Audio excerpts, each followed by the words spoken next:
নমস্কার, কেমন আছেন সবাই? ওয়েলকাম টু মাই চ্যানেল ছোট্ট লাইফ ব্লগস। এখন হাওড়াতে পৌঁছে গেছি অনেক বাধাবিঘ্নের পরে।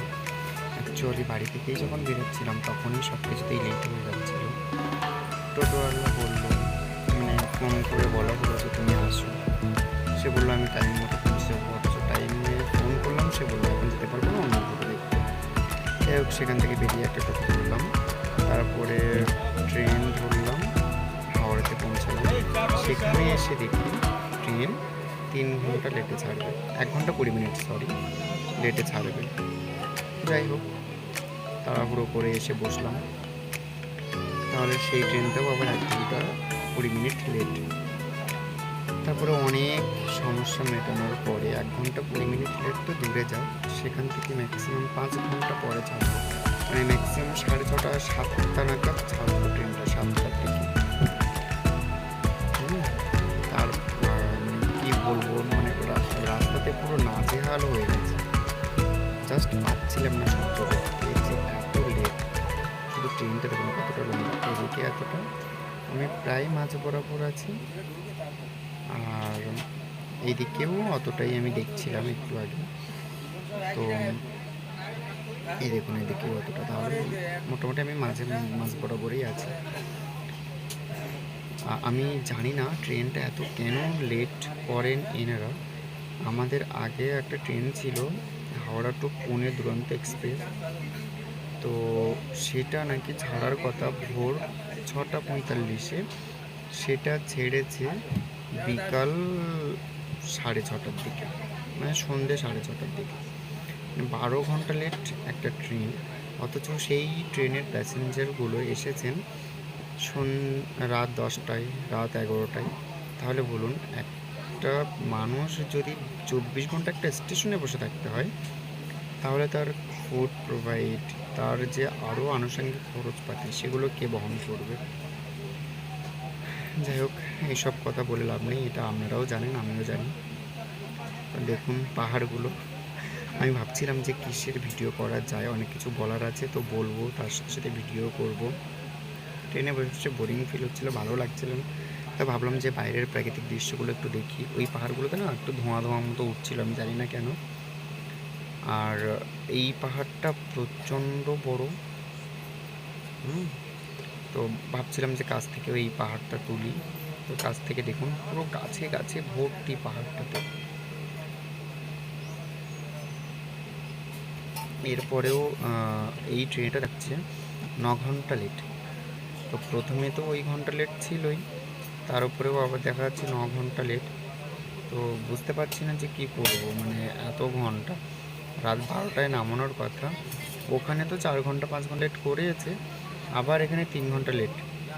তাহলে বলুন, একটা প্যাসেঞ্জার কীভাবে টাইম মতো কোনো কিছু করবে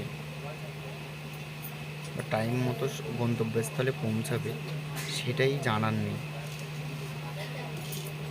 এটাই আমার কম্পার্টমেন্ট, তো এখানে আমি বসে আছি সাইড আপ লোয়ারে, আর উনি এসে একটু বসতে চাইলেন, বসলেন। আর আপনাদের যদি কোনো কিছু বলার থাকে প্লিজ কমেন্ট করে বলবেন। মানে আমি না ঠিক বুঝতে পারছি না যে কীভাবে ভিডিওটা করতে হবে, কেউ তো কমেন্টই করছেন না, অনেকে আছেন জাস্ট দেখছেন।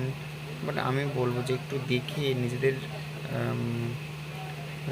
বাড়ির কেউ কাউকে কেউ মনে করে, বা নিজেদের বন্ধু মানে চাই কিছু একটা মনে করে, মানে নিজের মানুষ মনে করে যদি একটু কমেন্ট করে বলেন যে আমার ভিডিওটা খারাপ এটা হচ্ছে বা এটা ভালো হচ্ছে, তাহলে আমি খুব তাড়াতাড়ি করে চেষ্টা করব যাতে খারাপটুকুনি বাদ দিয়ে আপনাদের জন্য ভালোটুকুনি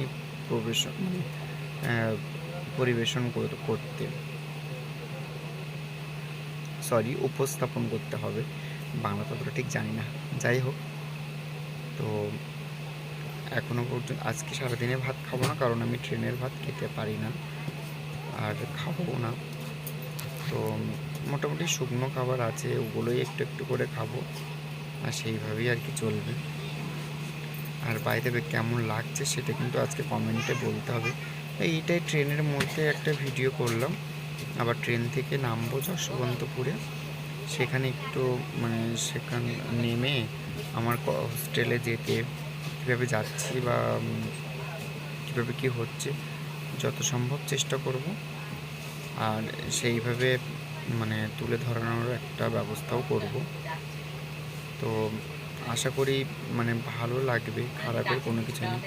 তো এই পাহাড়টা আমি অনেকক্ষণ ধরেই ভিডিওটা করলাম, কেন এই পাহাড়টা প্রচুর বড়, প্রচুর বড়, মানে ভীষণ বড়। পুরো থেকে মানে 1 থেকে মানে 100 পর্যন্ত, মানে অনেকটা, আমি ঠিক জানি না কি বলতে হয়, ভীষণ বড়। আর এই যে একটা ঢাকা ট্রেনের চাল দেখছেন, এটা হচ্ছে একটা রাস্তা, মাটির ভিতরে চলে গেছে, সেখান থেকে আবার উপরে উঠেছে। এখানকার রাস্তাঘাটে সম্পূর্ণ একটু আলাদা রকমই হয়। আর কালকের ট্রেনে রাত্রে তো মোটামুটি ঘুমিয়েছিলাম, কোনো অসুবিধা হয়নি, কিন্তু ট্রেনে ওঠার আগে একজন মহিলা একটু প্রবলেম ক্রিয়েট করেছিল, সেটা ততটা পাত্তাও দিইনি, কারণ ওগুলো রাস্তাঘাটে চলতে গেলে, এটা আমার সাথে করেনি কিন্তু অন্যদের সাথে করছিল। যাই হোক, রাস্তাঘাটে করতে গেলে একটু প্রবলেম হয়। আর সব থেকে মেন কথা যে এই ট্রেনটাতে না একদমই পুরো ফাঁকা আছে। অন্য ট্রেনগুলোতে প্রচুর ভিড় হয়, অন্য সময়গুলোতেও প্রচুর ভিড় হয়, এই ট্রেনটাতে একদমই ফাঁকা আছে। ওই দেখুন, প্রচুর নারকেল গাছ, প্রচুর নারকেল গাছ আছে, তাল গাছ আছে, তারপরে এই যে খেজুর গাছগুলো হয় না, যে বড় বড় খেজুরগুলো, সেই খেজুর গাছ প্রচুর আছে। আর তার মধ্যে আমার একটা বন্ধু চলে এসেছে, সে বলছে লাইভ করবো। আমি ঠিক জানতাম না যে ও এই ট্রেনটাতে এসেছে, ওকে জাস্ট দেখলাম, দেখে মানে ও আমাকে ফোন করলো, জাস্ট দেখা হলো হঠাৎ করে, তারপরে ও আসলো, এসে লাইভ করছে, বলছে আমি লাইভ করছি, আর ওই কথাবার্তা বলছিলাম। ওর নাম শুভ, ওর বাড়ি মালদাতে। যাই হোক, আমার ভিডিও কেমন লাগছে প্লিজ কমেন্ট করে বলবে। আর ও দেখাচ্ছিলাম যে ও ফোনটা দেখাতে বলছিলাম, তাই ও ফোনটাও দেখাচ্ছিল। কমেন্ট করে বলবেন, প্লিজ সাবস্ক্রাইব করবেন। দেখা হচ্ছে পরের ভিডিওতে, আর লাইক কমেন্ট করতে যেন ভুলবেন না।